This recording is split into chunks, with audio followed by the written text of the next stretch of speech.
Sabe aquela sensação de estar num beco sem saída? De um lado a pressão para entregar rápido, do outro a necessidade de entregar algo com qualidade. Pois é, hoje a gente vai mergulhar na história de como os testes de software deixaram de ser aquele freio de mão puxado para se tornar um motor que acelera a inovação. Vamos entender como essa peça do quebra-cabeça virou a chave para o sucesso. É uma tensão que dá para sentir no ar em muitas equipes, não é mesmo? O relógio fazendo tic-tac, a data de lançamento chegando e aquela lista de bugs que parece nunca diminuir. É exatamente esse dilema que a gente vai desvendar hoje e mostrar como as equipes mais eficientes do mundo estão transformando o que era uma briga em uma verdadeira parceria. E aqui, a Atlassian foi direto ao ponto. Colocou o dedo na ferida. A escolha parece ser essa, preto no branco. Ou a gente atrasa, ou a gente arrisca a qualidade. Mas e se eu te disser que a grande virada acontece quando a gente percebe que essa escolha talvez seja uma falsa escolha? E se o segredo não for escolher um lado, mas sim mudar as regras do jogo? Bom, para a gente entender o futuro, a gente precisa dar uma olhadinha no passado. Vamos voltar para uma época em que a palavra testar era quase um sinônimo de atrasar, o grande vilão que aparecia no final de todo o projeto. Pensa numa linha de montagem de carros. No modelo antigo, a gente construía 100 carros inteirinhos, do motor ao estofado, para só depois, lá no final, uma única pessoa começar a inspecionar o primeiro carro. O que acontecia? Um engarrafamento gigantesco. Um defeitinho no primeiro carro parava a entrega de todos os outros. E as consequências disso são como um efeito dominó. Pensa só, cada nova funcionalidade aumenta a complexidade de um jeito exponencial. A pessoa que escreveu o código, quando o bug finalmente aparece, já está pensando em outra coisa, já está em outro projeto. O time de QA acaba virando o mensageiro da má notícia. É a receita perfeita para o atrito, para o estresse e para uma dívida técnica que vira uma bola de neve incontrolável. Só que aí, o jogo virou. A revolução ágil chegou, e não foi só para mudar o processo, foi para mudar a filosofia, a mentalidade de como se constrói software. A qualidade deixou de ser uma etapa final para se tornar o coração de tudo. A grande sacada foi essa: qualidade não é algo que a gente verifica no final, é algo que a gente constrói desde o início. E a ferramenta mais poderosa para essa construção? O famoso desenvolvimento orientado por testes, o TDD. Esse ciclo é de uma simplicidade genial. Ele não só garante que o código funciona como deveria, mas ele força a pessoa que está desenvolvendo a pensar com clareza no objetivo daquele código antes mesmo de escrever a primeira linha. É um feedback imediato, sabe? Uma rede de segurança que te dá coragem para melhorar, para refatorar o código sem medo de quebrar tudo.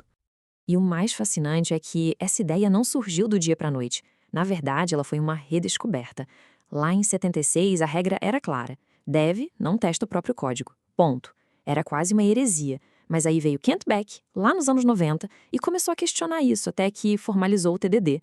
O que era uma ideia radical virou o padrão de excelência, provando que às vezes as melhores ideias só precisam do momento certo para florescer. Certo, TDD é uma ferramenta poderosa para quem desenvolve. Mas e uma organização inteira com dezenas de times? Como que ela sai do caos e transforma a qualidade em parte da cultura? Bom, para isso, a gente precisa de um mapa, e é exatamente isso que a gente vai ver agora. Esse é o TMMI, o Test Maturity Model Integration. Para simplificar, pensa nele como um GPS para a qualidade. Ele ajuda as empresas a entenderem onde elas estão nesse mapa da maturidade em testes e, mais importante, dá um roteiro claro de quais passos seguir para chegar no próximo nível. Muitas equipes vão se reconhecer aqui. É o ponto de partida, o nível 1. É o reino do caos, onde testar é quase sinônimo de apagar incêndio. E o sucesso depende do esforço heróico de uma ou duas pessoas que viram à noite para salvar o projeto.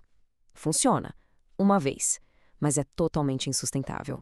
O verdadeiro pulo do gato acontece quando se chega no nível 3. Aqui, a qualidade deixa de ser uma responsabilidade de heróis solitários e passa a ser parte do sistema, parte do DNA da empresa.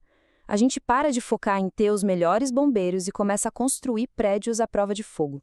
Os processos são claros, todo mundo conhece. A previsibilidade toma o lugar do pânico. E no topo da montanha, o ápice da maturidade, o nível 5. Aqui, a mentalidade muda completamente.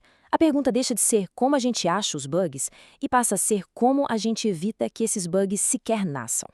É usar dados, métricas e melhoria contínua para atuar na causa raiz dos problemas, de forma proativa. é o nirvana da qualidade. Muito bem, a gente já olhou para o passado em cascata e entendeu como organizar o presente com processos maduros. Que tal agora a gente dar uma espiada no que vem por aí? Vamos olhar para a fronteira, para a próxima grande onda que já está começando a mudar tudo de novo? A inteligência artificial. E aqui vai um recado importante. Não estamos falando de um futuro distante, de filme de ficção científica. A IA já está em campo, otimizando processos, identificando padrões que um ser humano não conseguiria ver e atuando como um parceiro inteligente para as equipes de qualidade. É claro que não é um passe de mágica.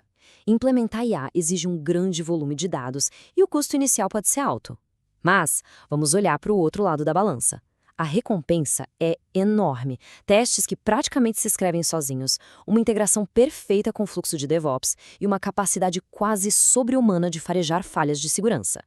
O investimento se paga com velocidade e confiança.